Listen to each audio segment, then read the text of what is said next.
আমি একটা পাত্রে গোলাপ জল দিচ্ছি আর একটু বেসন দিয়ে দিয়েছি, দিয়ে এটাকে ভালো করে নাড়াচাড়া করছি।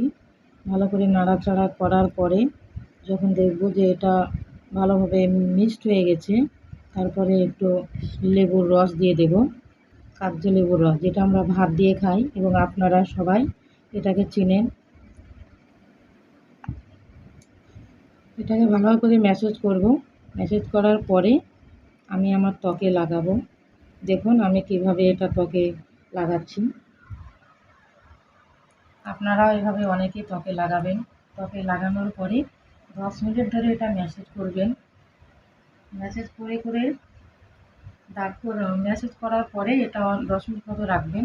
10 মিনিট রাখার পরে যখন এটা ত্বকটা শুকিয়ে আসবে, সাদা টিউবওয়েলের জল দিয়ে এটাকে ধুয়ে ফেলবেন। ধুয়ে ফেলার পরে দেখবেন যে আপনার ত্বকটা খুব নরম হয়ে গেছে, আবার খুব সুন্দর লাগছে দেখে, এবং গালে যদি কোনো স্পট থাকে তাহলে সেগুলো কিন্তু ভালো হয়ে যাবে। আমার গালে কিন্তু অনেক স্পট ছিল, কিন্তু এটা যখন থেকে আমি এটা ব্যবহার করতে লেগেছি, তখন থেকেই দেখছি যে আমার এই ত্বকের স্পটগুলো হালকা হয়ে উঠছে। সেই জন্য আমি এটাকে লাগাতেই থাকি। আপনারাও লাগাবেন। আসসালামু আলাইকুম।